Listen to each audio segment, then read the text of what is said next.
Vittorio De Luca wasn't a man who made mistakes. In the unforgiving world of organized crime, mistakes meant death, and Vittorio had survived 38 years in this brutal empire not by being careless, but by being calculating, cold, precise. His name alone could silence a room in Chicago's most dangerous neighborhoods. When he walked into meetings, grown men looked at the floor. When he made decisions, entire operations shifted overnight. He controlled shipping routes from the East Coast to the Midwest, had politicians in his pocket, and owned enough legitimate businesses to wash more money than most people would see in 10 lifetimes. But on this particular Tuesday evening in late September, Vittorio made a decision that would unravel everything he'd built around his heart. He came home early. The De Luca estate sat on 12 acres in Lake Forest, Illinois, an hour north of Chicago. Behind iron gates and stone walls, the mansion rose like a fortress, all dark brick and tall windows that reflected nothing back to the world. Security cameras monitored every angle. Guards patrolled the perimeter. Inside, the house was immaculate, cold, and perfectly maintained. Just like Vittorio himself. He never came home before midnight. The mansion was simply where he slept for a few hours before returning to his real life. The life of power, violence, and absolute control. Home was not a refuge. It was merely another property he owned. But today, a meeting had been canceled. A shipment delayed. For the first time in months, Vittorio found himself pulling through those iron gates at 6:30 in the evening, when the September sun was painting the sky in shades of amber and deep rose. He parked his black Mercedes in the circular driveway and sat for a moment in silence. The house looked different in this light, almost peaceful. The thought irritated him. He didn't come here for peace. As he stepped out of the car, something caught his attention. A sound. Water. Vittorio stopped, his instincts immediately alert. Every sound in his world meant something. Every deviation from routine was a potential threat. He moved silently toward the side of the mansion, his hand instinctively moving toward the weapon concealed beneath his Italian suit jacket. The pool area was around the east wing, hidden from the main entrance by carefully maintained hedges and towering oak trees.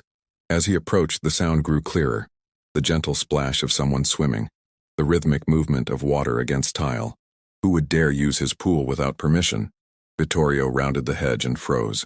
In the golden light of the setting sun, the pool glowed like liquid fire, and in the center of that fire, moving through the water with unexpected grace, was a woman, Elena, his new housekeeper. She'd been working in the mansion for 3 weeks. He'd barely noticed her. In his world, household staff were invisible. They cleaned, they cooked, they vanished before he entered a room. He preferred it that way. He vaguely remembered his head of security mentioning a new hire.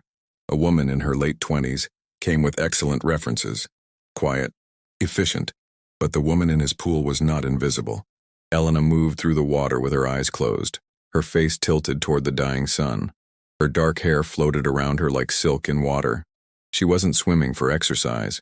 She was swimming for something else. Escape, perhaps. Freedom. A moment stolen from a life that demanded she disappear. She wore a simple one-piece swimsuit. Nothing provocative. Nothing designed to attract attention. But on her body, in this light, with water sliding off her skin like liquid gold, it didn't matter what she wore.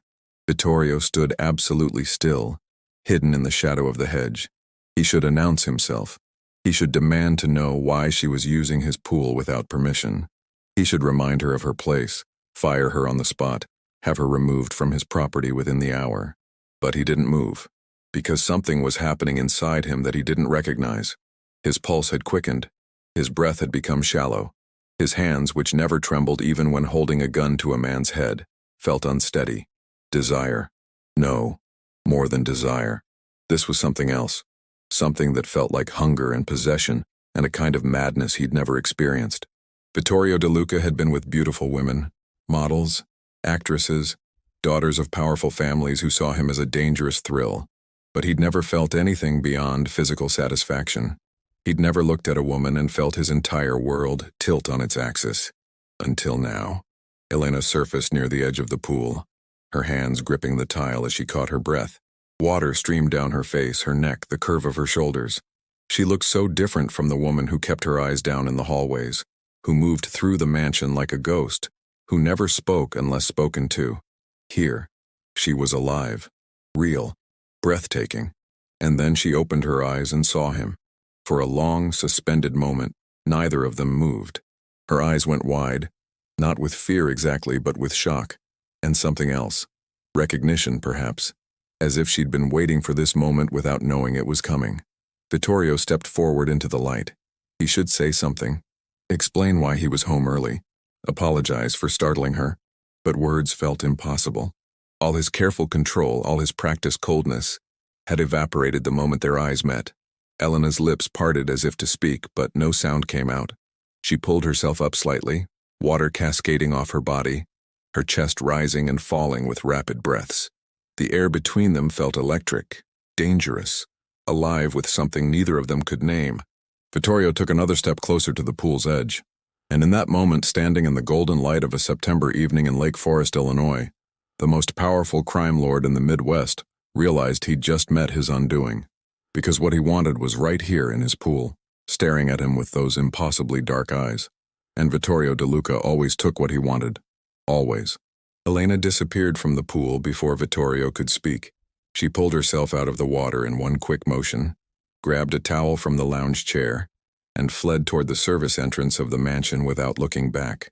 Her wet footprints darkened the stone pathway, a trail leading away from the moment that had just shattered the careful distance between them.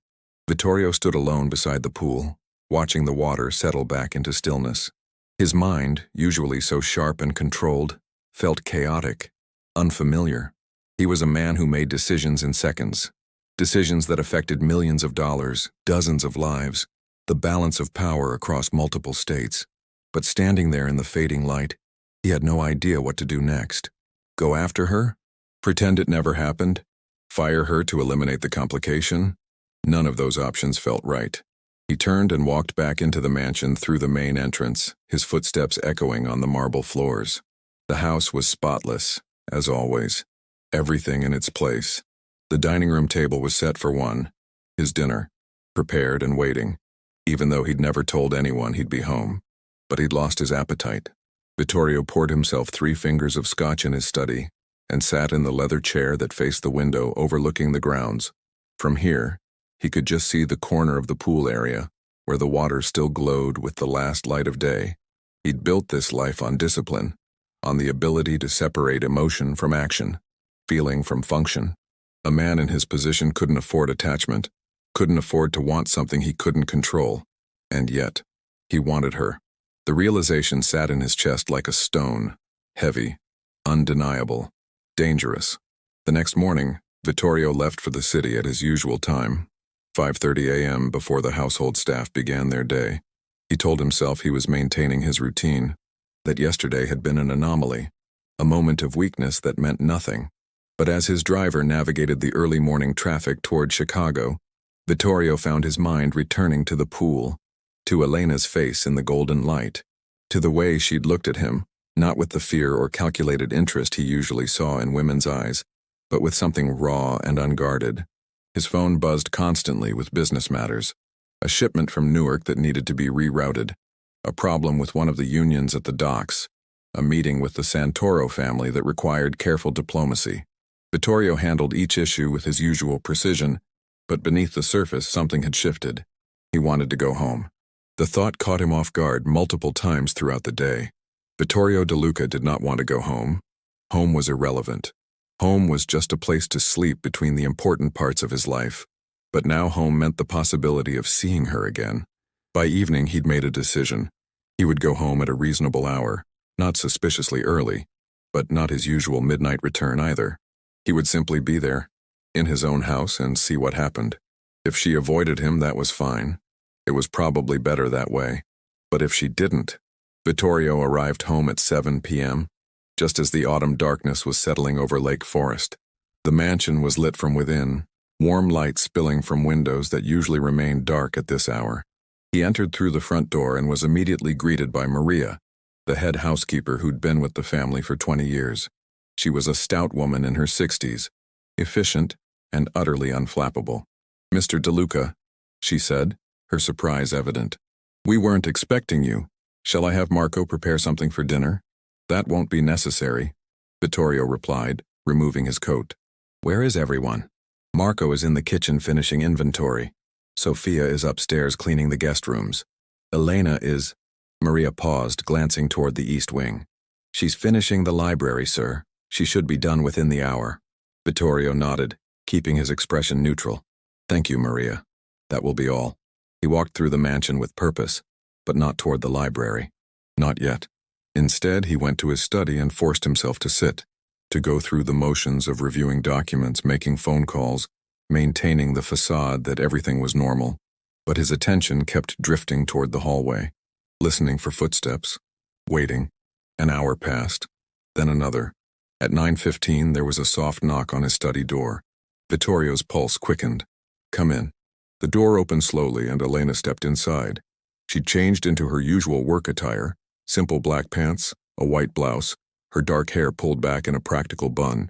She kept her eyes lowered, her hands folded in front of her, every inch the invisible servant she'd been trained to be. But Vittorio could see the tension in her shoulders, the careful control in her breathing. Maria said you wanted to see me, Mr. De Luca. Her voice was quiet, professional, with just the slightest tremor underneath.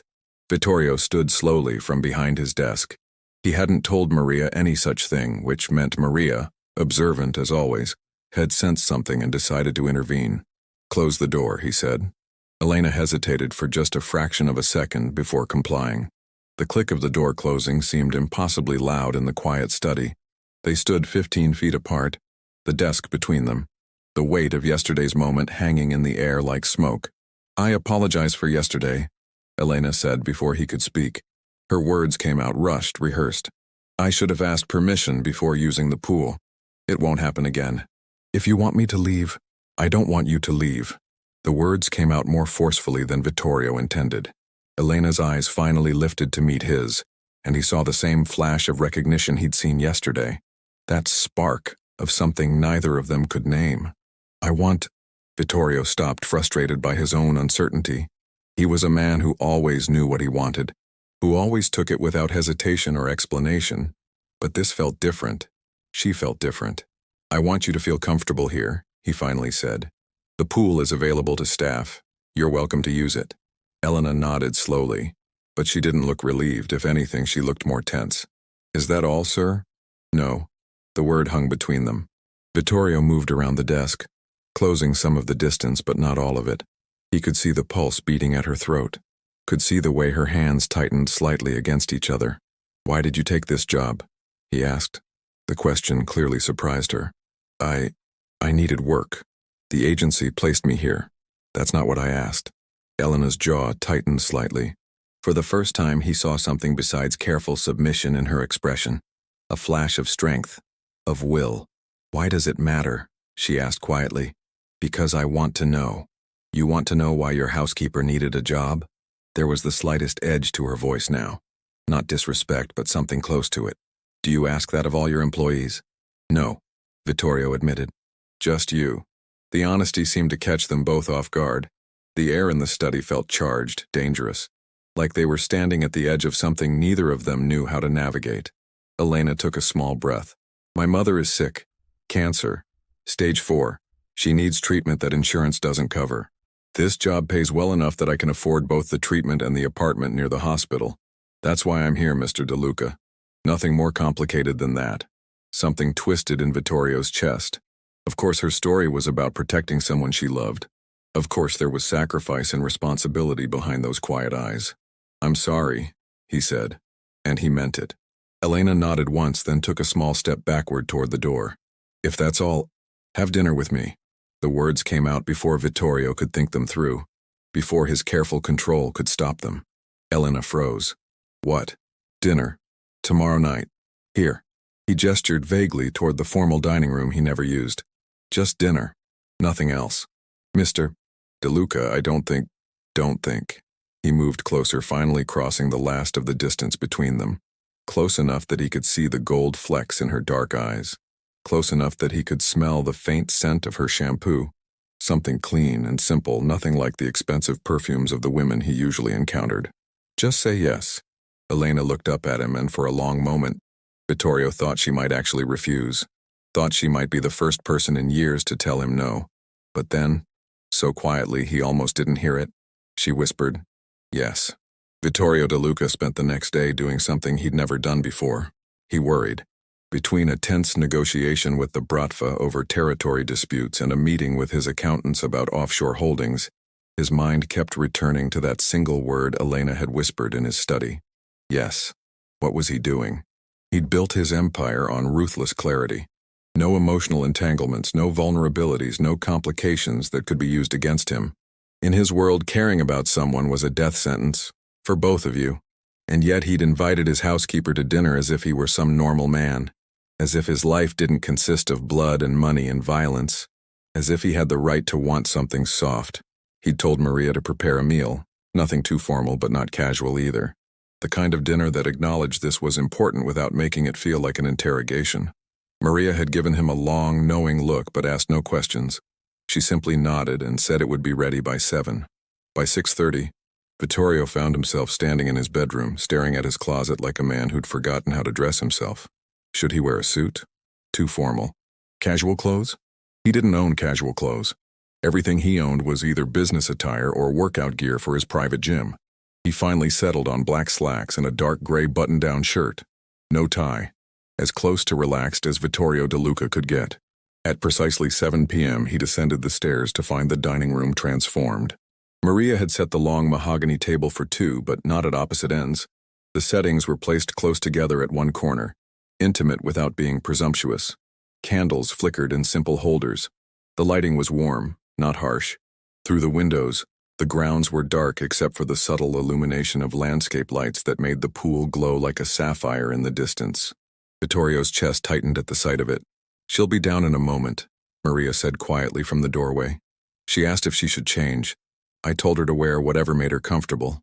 Vittorio nodded, then asked the question that had been gnawing at him all day. "Maria, am I making a mistake?" The old woman studied him with those sharp eyes that had seen 3 generations of De Luca men make their choices. "Probably," she said honestly, "but some mistakes are worth making." Before Vittorio could respond, he heard soft footsteps on the stairs. Elena appeared in the dining room doorway and Vittorio felt his breath catch. She wore a simple navy dress that ended just above her knees. Nothing expensive or glamorous, probably the nicest thing she owned. Her dark hair was loose, falling past her shoulders in soft waves. She'd applied minimal makeup, just enough to highlight the natural beauty that had captivated him by the pool. But it was her expression that struck him most. She looked nervous, uncertain, but also hopeful, like she'd decided to take a leap and was still mid-fall, not sure where she'd land. "Hi," she said softly. "Hi." Vittorio moved forward, pulling out her chair. "You look beautiful." A faint blush colored her cheeks. "Thank you. I wasn't sure what to wear. I've never had dinner with a—" She trailed off, searching for the right word. "A criminal?" Vittorio supplied with a slight smile. Elena's eyes widened. "I was going to say my employer, but okay." It was the first joke she'd made in his presence, and the sound of her small laugh eased something in Vittorio's chest. Maybe this wouldn't be as impossible as he'd feared. They sat, and Maria brought out the first course. A simple caprese salad with fresh mozzarella and heirloom tomatoes. After ensuring everything was satisfactory, she disappeared, leaving them alone. For a long moment, neither of them spoke. The silence wasn't entirely uncomfortable, but it was heavy with everything unsaid. Finally, Elena set down her fork and looked directly at him. "Can I ask you something?" "Anything." "Why me?" Her voice was steady but vulnerable. "You could have anyone. Models, socialites, women who understand your world. Why invite your housekeeper to dinner?" Vittorio considered the question carefully. He'd spent his whole life lying, to law enforcement, to rivals, even to his own associates when necessary. But sitting across from Elena, the truth felt like the only option. "Because when I saw you in that pool," he said quietly, "it was the first time in 15 years that I felt something other than emptiness." Elena's breath caught. She didn't look away. "I've built my life on control," Vittorio continued. "On not feeling, not wanting, not needing. It's kept me alive. It's made me powerful. But it's also made me—" He paused, searching for the right word. "Hollow." "And you think I can fill that?" Elena asked softly. Not challenging, but genuinely curious. "You think a housekeeper with a sick mother and student loan debt can fix what's broken in Vittorio De Luca?" "I don't know," Vittorio admitted. "But I'd like to find out." Elena studied him for a long moment, then asked the question he'd been dreading. Do you know how dangerous this is? For both of us? Yes. Do you care? Not enough to stop. Another silence fell between them. But this time it felt different. Less uncertain. More like a decision being made without words. Tell me about your mother, Vittorio said, deliberately shifting the conversation. You said she has cancer. Elena's expression softened, though pain flickered behind her eyes. Pancreatic. She was diagnosed 4 months ago. The doctors give her maybe a year, possibly less, but there's an experimental treatment at Northwestern that could extend that, maybe even put her in remission. It's not covered by insurance. Costs about $20,000 per round. How many rounds does she need? 6. Maybe more. Vittorio did the math instantly. Over $100,000. Elena's salary, while good for household staff, would barely make a dent in that kind of expense. Where is she now? At a care facility in Evanston. I visit her every Sunday. She thinks I'm working for a wealthy businessman who travels a lot. Elena smiled slightly. She doesn't need to know the whole truth. Smart woman. She raised me to be practical, to survive. Elena's fingers traced the edge of her water glass. She'd probably tell me this dinner is a terrible idea. Would she be right? Probably. Elena looked up at him with those impossibly dark eyes. But I'm here anyway. The rest of the dinner passed in a haze of conversation that felt both natural and surreal. They talked about books. Elena loved mysteries. Vittorio preferred history. About Chicago. She'd grown up in Pilsen. He'd been raised in the South Side before his father's rise to power. About small things that had nothing to do with crime or money or the impossible situation they were creating. And slowly, the distance between them shrank. Not physically. They remained in their respective chairs, maintaining propriety. But the walls came down. The careful masks slipped. For a few hours, they were just two people sharing a meal, discovering they actually liked each other. It was the most dangerous thing Vittorio had done in years. By the time Maria cleared the dessert plates, it was nearly 10 p.m. Elena stood, smoothing down her dress, and Vittorio stood as well. I should go, she said quietly. Early morning tomorrow. Elena. Vittorio moved around the table, closing the distance between them. Not too close, just close enough that he could see the pulse beating at her throat again. Thank you for tonight. Thank you for inviting me. She looked up at him. And in that moment, Vittorio saw his own hunger reflected back at him. The same need. The same impossible wanting. He lifted his hand slowly, giving her time to step back if she wanted to. She didn't move. His fingers brushed against her cheek, gentle despite all the violence those hands had committed. Elena's eyes fluttered closed for just a second, and Vittorio felt that gesture all the way to his core. This is crazy, she whispered. I know. We barely know each other. I know. Your life is dangerous. I know. Elena opened her eyes and looked at him with an intensity that made his breath catch. Then why does this feel inevitable? Vittorio had no answer. Because it did feel inevitable. Like every choice he'd made, every path he'd walked, had led to this moment in a Lake Forest dining room with a woman who should have remained invisible. Can I see you again? He asked. Like this. Not employer and employee. Just us. Elena was quiet for a long moment. Then she nodded. Yes. That word again. The one that was rewriting all his rules. She left through the service entrance, disappearing into the staff wing of the mansion. Vittorio stood alone in the dining room, staring at the empty chair where she'd sat, and realized with absolute certainty that his life had just become infinitely more complicated. Because Vittorio De Luca, a man who controlled criminal enterprises across multiple states, who made grown men tremble with a look, who had never let emotion dictate action, had just fallen for his housekeeper, and in his world, that kind of weakness could get them both killed. 3 weeks. That's how long Vittorio and Elena maintained their impossible secret. 3 weeks of stolen dinners after the rest of the staff left for the evening. 3 weeks of conversations that stretched past midnight in his study. 3 weeks of carefully maintained boundaries, no touching beyond that first brush of his fingers against her cheek, no crossing the line from possibility into reality. 3 weeks of falling. Vittorio had never been in love. He'd watched it destroy stronger men than himself. Men who got sloppy, who made mistakes, who prioritized their hearts over their survival. He'd always promised himself he'd never be that foolish. But every time Elena laughed at something he said, every time she challenged him on a point instead of simply agreeing, Every time she looked at him like he was a man instead of a monster, he fell deeper. And in his world, falling was fatal. The first sign of trouble came on a Thursday morning in late October. Vittorio was in a meeting at one of his legitimate businesses, a shipping company that provided excellent cover for less legal operations, when his phone buzzed with a text from Marco, his head of security. "We have a problem. Call me now." Vittorio excused himself from the meeting and called from his private office. Marco answered on the first ring. "Someone's been watching the house," Marco said without preamble. "Professional surveillance. They've been careful, but my guys spotted them yesterday and again this morning.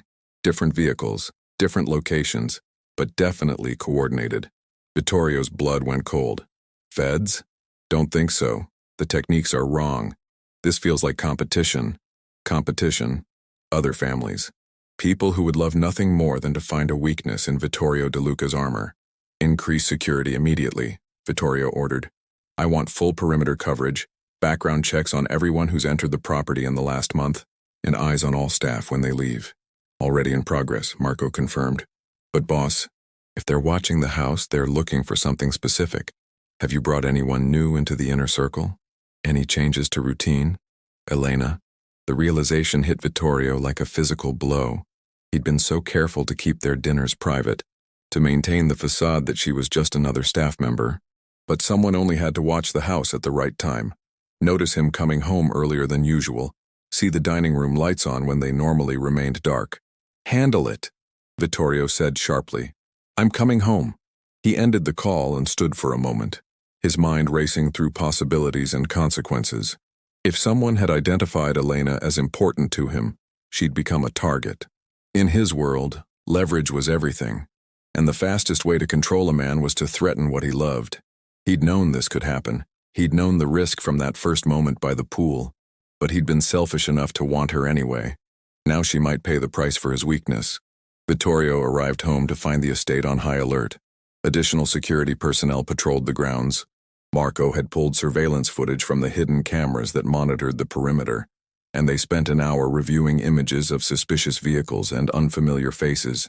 "This crew," Marco said, pointing to a series of stills showing a black SUV parked at various locations near the property. "They're connected to the Santoro family. I have a contact who confirmed it. The Santoros, one of Chicago's oldest crime families, traditional rivals of the De Lucas. They'd maintained an uneasy peace for the past few years, mostly because both families profited more from cooperation than conflict. But power dynamics in organized crime were always shifting." "Why now?" Vittorio asked. "We have standing agreements." "What changed?" "Word is they think you're distracted," Marco said carefully. "Softer than you used to be. That maybe this is a good time to push for more territory." "I'm not distracted." Marco gave him a look that said he didn't believe that for a second. "Boss, you've been coming home early for 3 weeks. You're having private dinners. The staff has noticed." "And if the staff has noticed, then I understand." Vittorio cut him off, his voice sharp. Then more quietly, "Elena can't know about this. I don't want her frightened. With respect, sir, she should be frightened. If the Santoros have identified her as someone who matters to you." "She matters to no one," Vittorio said firmly. "She's household staff. Nothing more." It was a lie, and they both knew it, but it was the lie they needed to maintain. That evening, Vittorio waited until the staff had finished their duties before asking Maria to send Elena to his study. When she arrived, he was standing by the window, looking out at the darkened grounds. "You wanted to see me?" Elena asked, closing the door behind her. Vittorio turned to face her.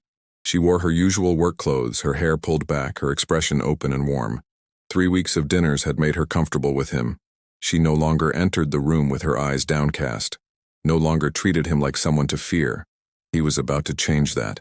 "I need you to take a few days off," Vittorio said, keeping his voice neutral. "Paid leave. Go visit your mother. Spend some time away from the estate." Elena's expression shifted to concern. "Why? Did I do something wrong?" "No. This has nothing to do with your work." "Then what is it about?" She moved closer, reading something in his posture. "Vittorio, what's going on?" The sound of his first name on her lips still caught him off guard. She only used it when they were alone, when the pretense of employer and employee dropped away. But tonight it just made this harder. "There are some security concerns," he said carefully. Nothing for you to worry about, but I'd prefer if you weren't here for a few days until things settle. Security concerns? Elena's voice sharpened with understanding. Someone's threatened you? In my business, someone is always threatening me. This is routine. Don't lie to me. She was right in front of him now, her dark eyes fierce. We've spent 3 weeks having dinner, talking about everything from our childhoods to our favorite books, and you're going to stand there and lie to me? Vittorio felt something break inside him. You're right. I'm sorry. He told her the truth. About the surveillance, about the Santoros, about the fact that being seen with him even innocently had made her a potential target. He watched the color drain from her face as she processed what this meant. So, this is over, she said quietly when he finished. It wasn't a question. It has to be, for your safety. And you get to just decide that? Without asking me? Elena? No. She stepped back, her arms crossing over her chest in a defensive posture. You don't get to pull me into your world, make me care about you, then push me out because it's dangerous. I knew what you were from the beginning. I chose to have dinner with you anyway. You didn't choose this, Vittorio said harshly. You didn't choose to be followed by professional killers. You didn't choose to become leverage against me. Those choices were made for you the moment I was selfish enough to want you. So what? We just pretend the last 3 weeks didn't happen? I go back to being invisible? If it keeps you alive, yes. Elena laughed, but there was no humor in it. You really think it's that simple? That I can just turn off my feelings because you decided it's safer? I'm not asking you to turn off your feelings, I'm asking you to survive. They stood facing each other, the weight of everything unsaid pressing down on the room. Outside, security lights swept across the grounds in regular patterns. A reminder that Vittorio's world was never safe, never simple, never just his own. What if I don't want to walk away? Elena asked softly. Then I'm asking you to do it anyway. Vittorio moved closer, allowing himself one last moment of honesty. Because I can handle a lot of things, Elena. I can handle violence, betrayal, war, but I cannot handle being the reason you get hurt. Something in his voice must have reached her because her expression crumbled slightly. This isn't fair. No, it's not. I hate you a little right now. I know. He lifted his hand, stopping just short of touching her face. But you'll be alive to hate me. That's all that matters. Elena closed her eyes, and when she opened them again, they were bright with unshed tears. Fine. I'll take the leave. But not because you're ordering me to. Because I need time to think about whether I want to work for someone who pushes me away the moment things get complicated. It felt like a knife to the chest, but Vittorio nodded. That's fair. She turned to leave, but at the door, she stopped. For what it's worth, I don't think you're a monster. I think you're a man trying very hard to be one. But those 3 weeks, when it was just us, that wasn't the monster. That was you. Then she was gone, and Vittorio was alone in his study, staring at the empty space where she'd stood. The next 72 hours were the longest of Vittorio's life.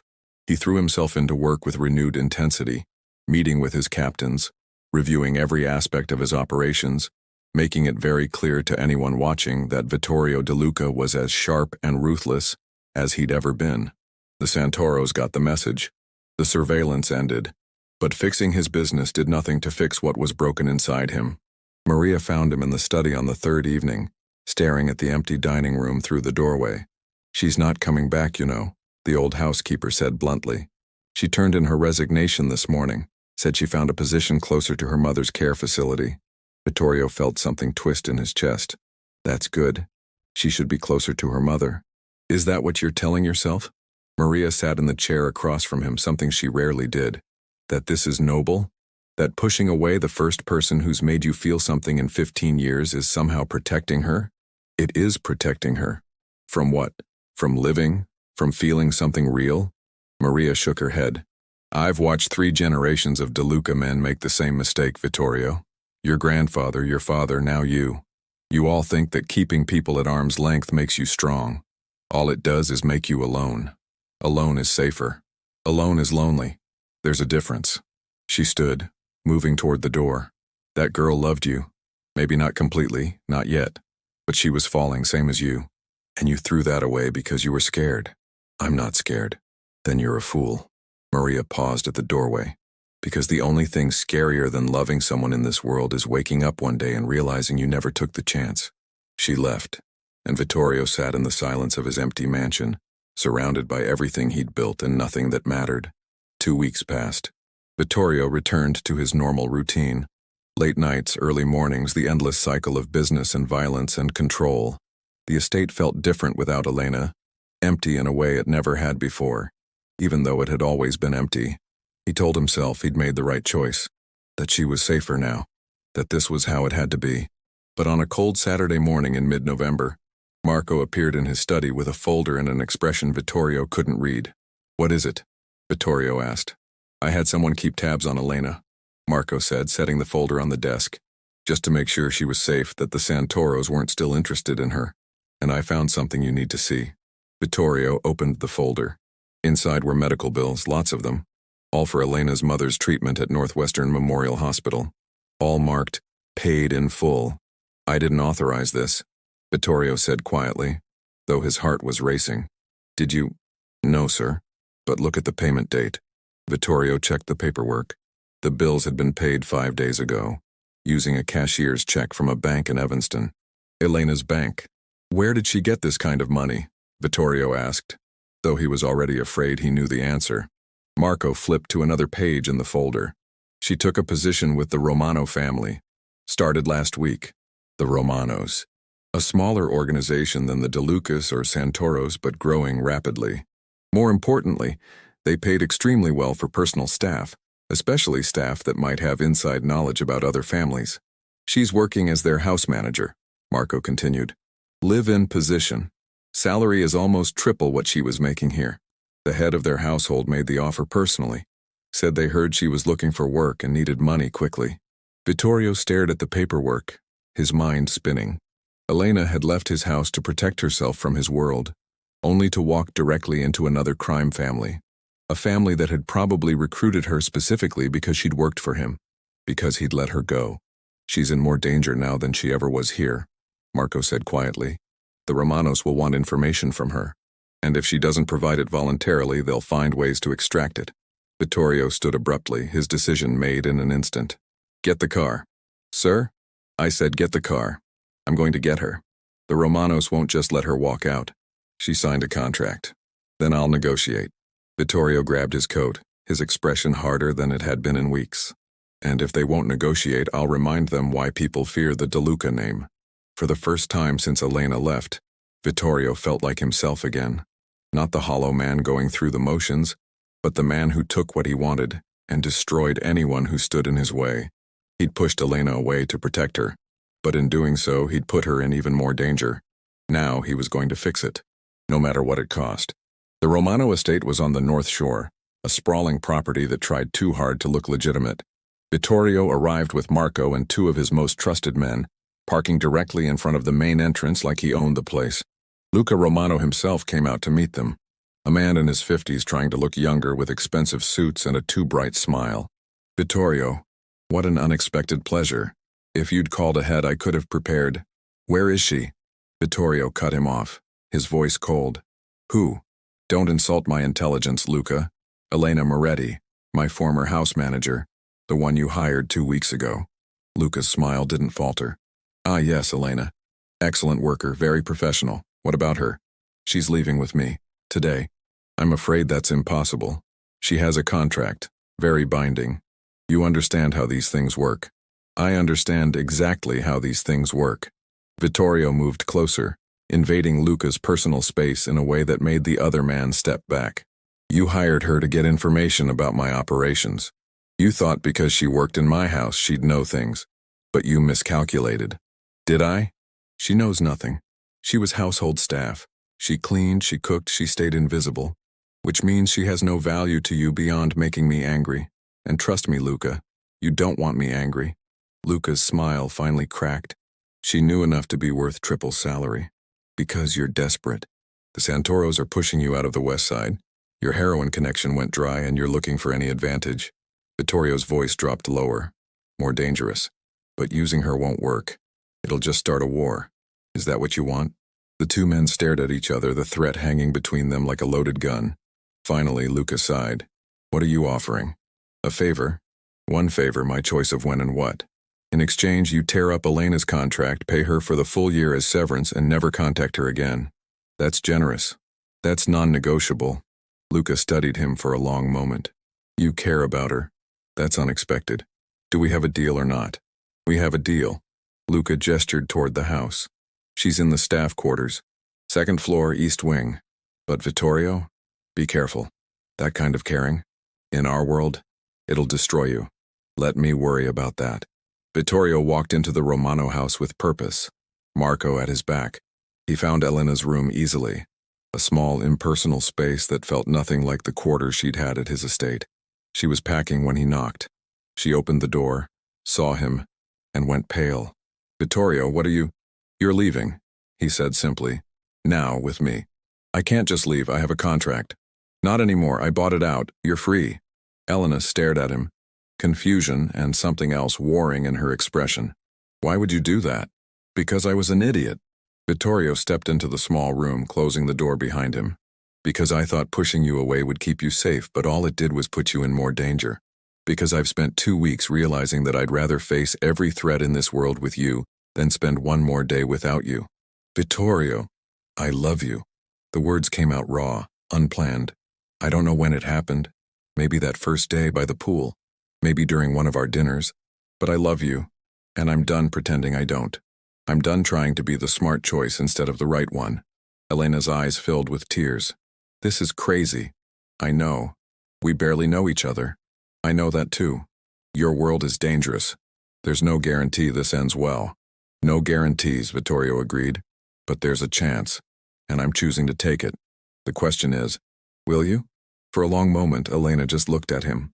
Then she set down the shirt she'd been folding and crossed the small room to stand directly in front of him. I'm terrified, she whispered. So am I. I don't know how to do this. How to be with someone like you. Neither do I. We'll figure it out together. Elena reached up and touched his face, the same gesture he'd almost made that night in his study. You promise you won't push me away again? I promise. No more protecting you from me. From now on, we face everything together. Even the scary parts?